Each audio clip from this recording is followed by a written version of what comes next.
आज प्रगति ठीक है, बिपिन जी इसमें कुछ ऐड करना चाहते हैं, बिपिन जी। मैं शर्मा जी, आप मेरे मित्र हैं, मैं एक दो सवाल आपसे पूछना चाहूंगा कि पहले अध्यादेश को लेकर कि कांग्रेस का क्या स्टैंड होने वाला है, क्योंकि प्यार शर्तों पर होता नहीं, लेकिन प्यार शर्तों पे तुमने करा।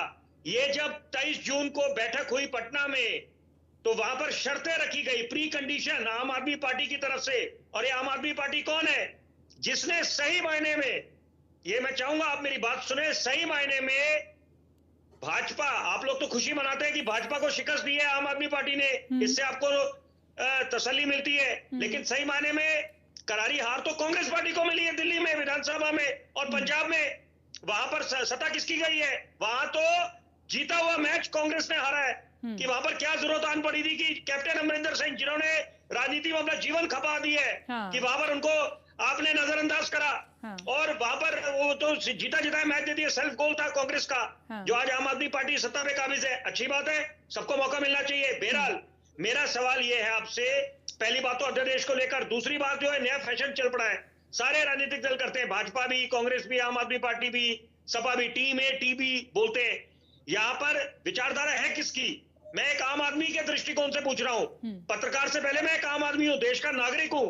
मैं जानना चाहता हूं कि ये जो विचारधारा की बात करते हैं आप लोग, तो बोलते हैं अच्छी बात है, मैं आपके साथ खड़ा हूं कंधे से कंधा मिला के। जब आप बोलते हैं वॉशिंग मशीन कौन सी लगी है भाजपा के हाथ, कि उनको बाकी जब पहले तो जिसपे आरोप लगते हैं उनके ही वही दागी नेता को अपने दल में शामिल कर लेते हैं। लेकिन ऐसे तो आपकी भी बात है, जब ये आप लोगों का नारा है सारा विपक्ष बनाम नरेंद्र मोदी, मोदी हटाओ और देश बचाओ, ये विपक्ष नारा दे रहा है, तो मैं ये पूछना चाहता हूं, जिन राजनीतिक दलों के आप कट्टर विरोधी थे उनके साथ आप हाथ मिला लेते, और ये क्या जनता का हक नहीं बनता जानने का कि समर्थन तो आपने दिया था? चंद्रमोहन जी, आप इस पर रिस्पॉन्ड कर सकते हैं। हाँ, देखिए मैं देता हूं मेरे मित्र, देखिए एक राजनीतिक विशेषज्ञ अगर ऐसे जवाब पूछते हैं तो बिल्कुल उसका जवाब इस ढंग से देना चाहिए जो देश की जनता के सामने आई है। ठीक, पहले तो विपिन शर्मा जी, नरेंद्र मोदी जी एक अकेले नहीं है, नरेंद्र मोदी जी भाजपा है।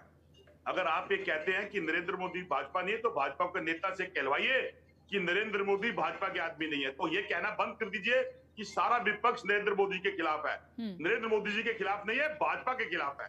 भाजपा की पहचान से नरेंद्र मोदी है और देश की पहचान से नरेंद्र मोदी देश के प्रधानमंत्री है।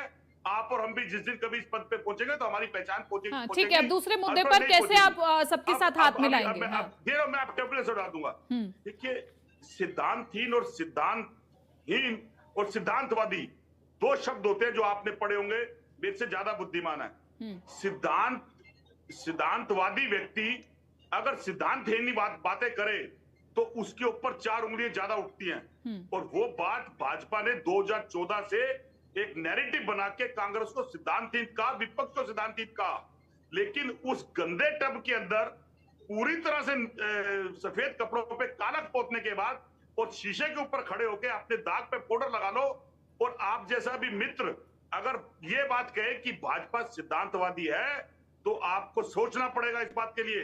क्योंकि चोर को अगर आप चोर कहते हो, ये प्रपेक्ष किसी के लिए नहीं हूं, जनरल कह रहा हूं, कि अगर रात को आपके घर में चोर चोरी करने आए तो आप उसको चोर कहें, लेकिन घर का दरवाजा आपने खोल रखा हो और घर के दरवाजे के ऊपर प्रश्न ना खड़े कर जाए, तो आप जैसे पत्रकार पे भी प्रश्न उठेंगे।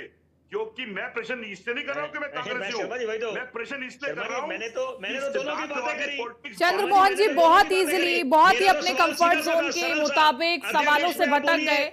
ठीक है चंद्रमोहन जी, एक सीधा सा सवाल था आपसे, चंद्रमोहन जी एक सीधा सा सवाल था आपसे कि आप आम आदमी पार्टी के साथ हाथ मिलाएंगे या नहीं मिलाएंगे, क्योंकि महागठबंधन जो तैयार हो रहा है ये तो शर्तों के मुताबिक तैयार हो रहा है। एक और आप कहते हैं कि हमारा लक्ष्य तो संविधान बचाना है, दूसरा संविधान बचाने के पीछे जो चल रहा है उसके बारे में भी तो चर्चा कीजिए कि कैसे शर्तों के मुताबिक ये महागठबंधन चल रहा है। वो शर्तें जो कि कोई पार्टी तो मान ले रही है, कोई पार्टी मानती नहीं है।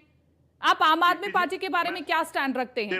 दूसरा, अभी तो आम आदमी पार्टी के संदर्भ में बात हो रही है, समाजवादी पार्टी का भी तैयार है, जो केसीआर के बारे में मैं आज चर्चा कर रही हूँ। देखिए कीर्ति जी, मैं बिल्कुल, आपने मेरी बात को बीच में इंटरप्ट करा, मैं आम आदमी पार्टी के लिए भी बता देता हूँ कि आज 2 विचारधारा देश के अंदर है। एक विचारधारा वो जो गांधीवादी है, एक विचारधारा वो जो आरएसएस और नथुराम गोडसे की है। गांधीवादी अच्छा विचारधारा कहती है वही मैंने हम, और आरएसएस और नथुराम गोडसे की विचारधारा कहती आई मैं जो कुछ हूं मैं। तो जो पार्टी इस विचारधारा पे होगी कांग्रेस उसके साथ होगी, वो कांग्रेस के साथ होगी।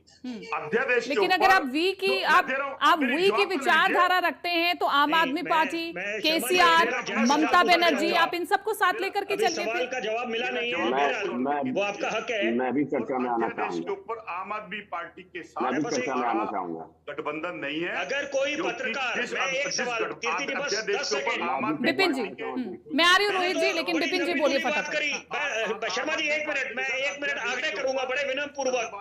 अगर हम ये अपेक्षा रखें, उम्मीद रखें कि ग्रैंड ओल्ड पार्टी कांग्रेस की वापसी होए, तो क्या ये गलत बात है? हम लोग तो, मैंने क्यों उस बात का हवाला दिया, उस बात का जिक्र क्यों करा, शीला दीक्षित जी का, चौधरी प्रेम सिंह का।